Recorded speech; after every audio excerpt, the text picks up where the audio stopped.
Buenos días, nosotros somos Emiliano y Rolando. y hoy vamos a hablar acerca del capítulo Diversiones Matemáticas en el Antiguo Egipto del libro El Matemático. Bueno, ¿quién fue Ames? Ames fue un matemático, aunque ese término podríamos debatirlo, hablaremos de eso más adelante, que vivió en el siglo XVII a.C. Se le conoce mucho por el papiro de Rhind, que fue o es el documento más importante que existe en las matemáticas por las bases que sentó. Este papiro tenía unas medidas aproximadas de 5.4 metros por 30 centímetros. Sorprendente, pero pues era un papiro. Y actualmente el papiro de Rhind está resguardado en el British Museum en Londres, Inglaterra. Ahora les hablaremos sobre el resumen del capítulo Diversiones Matemáticas en el Antiguo Egipto. Pues este consistía acerca de que, se basa en el papiro, nos da ciertas formas de hacer operaciones como la multiplicación, la división, también algunas fracciones y entre otras cosas son juegos que ocupaban para aprender. Bueno, en el caso de la multiplicación tenemos un ejemplo, 25 por 19, lo que hacían era sacar dobles. En este caso tenemos 1 por 2 es 2, 2 por 2, 4, 8, 16. En el caso ocupaban el número del que querían llegar, que era el 25, entonces 25 por 2, 50, por 2, 100, por 2, 200, por 2, 400, ¿no? Entonces, ahora lo que hacían es que trataban de hacer el 19 con la primera fila. Y en este caso trataban de hacer una suma que nos diera ese número. Entonces, en este caso es 16, 2 y 1. Y para que dé la multiplicación es la suma de las cantidades de la segunda fila. En este caso es 400 más 50 más 25, que es 475, y ese ya era el resultado. En el caso de la división, ocupaba la misma forma de multiplicar por 2 los números, y en este caso el número que dividía era el de la columna 2, y así lo sacaban. Entonces era 1, 2, 4, 8, 16, 2, 12, 24, 48, 96, 192. Aquí lo que hacían era que encontraban la suma. En este caso teníamos que llegar a 240, entonces hacía 192 más 48 nos da los 240. Entonces, la suma de eso es ahora la primera fila, que es 16 más 4 es 20. Entonces, su división tiene que ser 20. En el caso de la multiplicación, se ocupa como resultado la fila número 2 y en el caso de la división se ocupa como resultado la fila número 1. En el caso de las fracciones aún eran muy primitivos. Ellos lo que ocupaban eran sus números normales, nada más que agregaban este jeroglífico arriba de sus números. Por ejemplo, en este caso el 3 es 1, 2, 3, 1, 2, 3, ¿no? Y le agregan el jeroglífico y esto lo convierte en un tercio.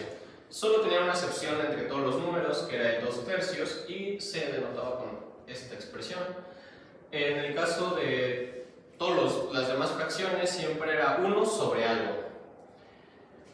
Normalmente ocupaban estas fracciones que son medio, un cuarto, un octavo, un 16avo, etc., para hacer la repartición de sus bienes, ya sea cereal o trigo. Ocupaban lo que es el ojo de Horus como símbolos para estas fracciones. En el caso de los juegos, en el templo de Kuma encontraron escritos, en las paredes anotados, varias formas de juegos que utilizaban. Uno de estos era el 3 en raya. ¿El 3 en raya en qué consiste? Pues fácil. Consiste, como su nombre lo dice, en con 3 piedritas o hojitas o lo que gusten, formar una línea recta de 3 puntos. Puede ser diagonal, horizontal o vertical. Horizontal. Y eso es todo. Tienes un contrincante, cada quien va poniendo su piedrita y si no lo logra, se tiene que ir moviendo la piedrita hasta lograrlo. El encontrar en raya es lograr que tu oponente logre un 3 en raya sin que tú lo hagas. De aquí fue evolucionando y se creó lo que es el círculo y cruz, que nosotros lo conocemos como gato, que es la misma intención, es formar con un mismo símbolo una línea, ya sea diagonal, horizontal, vertical. Y también tuvo varias etapas, muchas facetas. También tenemos lo que es el círculo y cruz en 3 dimensiones, que en sí consiste, que es esta misma imagen, pero en 3 casos. Y por ejemplo, si tú tuvieras uno acá, en esta imagen, en la imagen que está acá, tuvieras el de acá, y en otra imagen tuvieras el de acá, ganas. También tenían un juego que se llama Suma 15, que es como lo que hoy se conoce como 21. Te daban cartas del 1 al 9 y tenías que hacer combinaciones, ¿no? Entonces, la suma, te daban, no sé, el 1 y después te salía en la carta un 9 y ya llevas 10 y después te salía un 5 y ya tenías 15. Entonces, por ejemplo, si vemos aquí, esta es la filita, entonces en este juego siempre es recomendable empezar con un 5 porque tienes todas las posibilidades y no te limitas a ninguna. Si empezaras, por ejemplo, con un 6, solo tienes 3 posibilidades, que es 6, 5, 4, 6, 7, 2, 6, 1 y 8. Tenían un juego muy similar, pero en este caso es el solitario. Es un pentagrama y solo es de una persona, como su nombre lo dice, y consiste en poner todas tus fichitas en todos los puntos. Para empezar, tú podías poner la fichita donde quisieras, o sea, acá, y esa fichita se podía mover 2 lugares, 1, 2, hasta acá, ¿no? Entonces, si yo empezaba poniendo una fichita en el 3, tenía la posibilidad de ponerla en el 8 o en el 5. Y así tenía que ir colocando todas nuestras fichitas. Las fichitas podían saltar una, por ejemplo, si yo ya tenía una fichita, la coloqué en el 9 y la puse aquí, en los movimientos llegó al 4, podía poner una en el 7 que llegara al 1.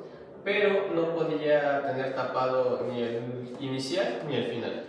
Ahora, para que esto quede más claro, vamos a resolver 2 problemas.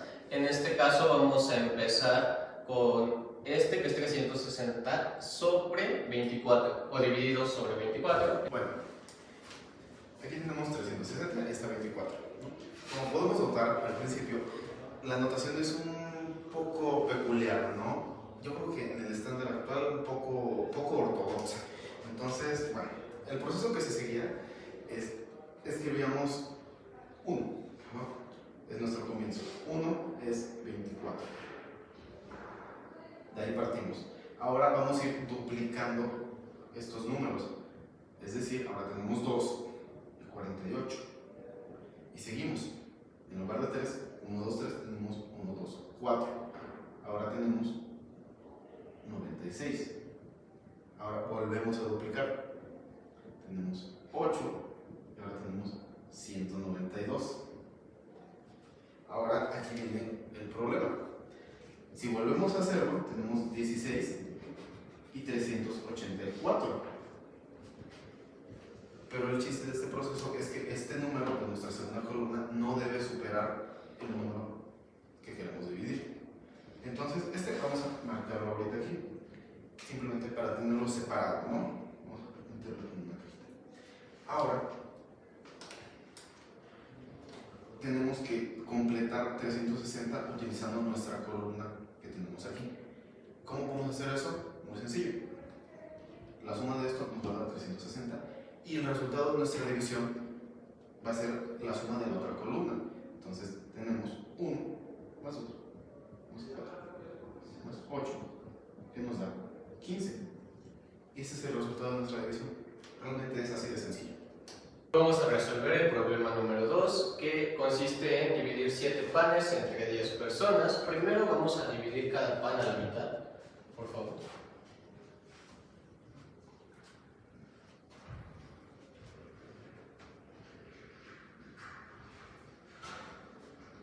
Ahora le repartimos un pedazo, una mitad a cada persona. Y como tenemos 10 personas, pues dividimos.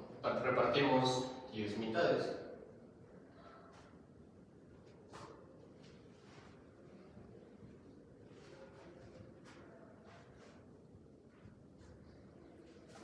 Nos sobran 2 pedazos.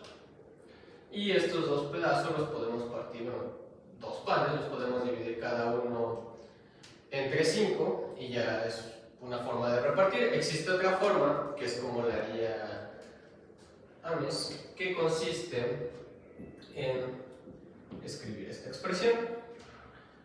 Ahora buscaría la cantidad más grande para llegar a esto. Y las cantidades más grandes que tenemos es 1/2 y 2/3.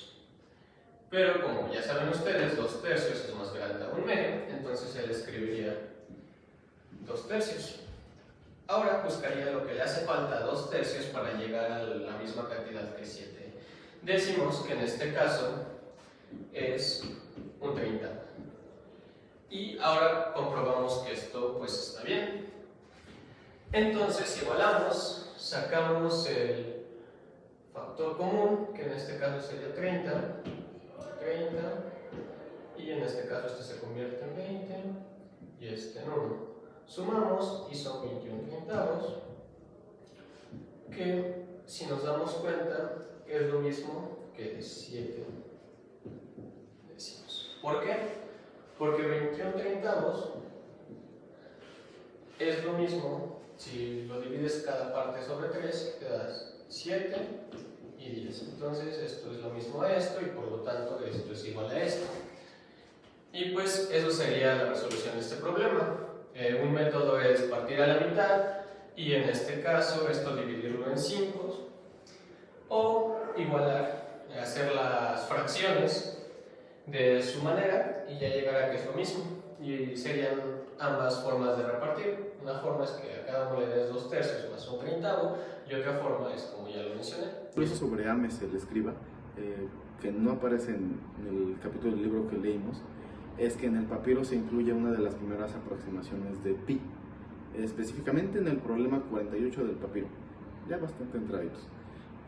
Se describe un método para calcular el área de un círculo inscrito en un polígono de 9 lados, similar a como se hace con un octógono, que nos lleva a una estimación aproximada del valor de pi de 256 sobre 81, es decir, aproximadamente 3.1604, lo cual es bastante cercano al valor que usamos hoy en día de 3.1416, bastante cercano. Entonces, a pesar de los años, el valor al cual Ames se acercó usando ese método es bastante cercano. Otro dato interesante sobre Ames el escriba que no se menciona en el capítulo del libro que leímos es que en su papiro está uno de los primeros ejemplos documentados de resolución de ecuaciones lineales con una sola incógnita, con un método que hoy se podría considerar precursor del álgebra moderno. ¿En qué parte? En el problema 24 del papiro, donde Ames plantea un acertijo que dice: una cantidad más su séptima parte suma 19. ¿Qué cantidad puede ser esa? Resolverlo pues implica usar álgebra. ¿Cómo podemos explicar el problema 24? Se puede explicar como x más x sobre 7 igual a 19. Supongamos un valor inicial, ¿no? 7 más 7 séptimos es igual a 8. Y así lo ajustamos proporcionalmente hasta llegar a 19, ¿no? Entonces tenemos que, por ejemplo, x igual a 16 más 2 sobre 3 es lo mismo que 16 más 2 sobre 3 más 16 más 2 tercios sobre 7 igual a 19.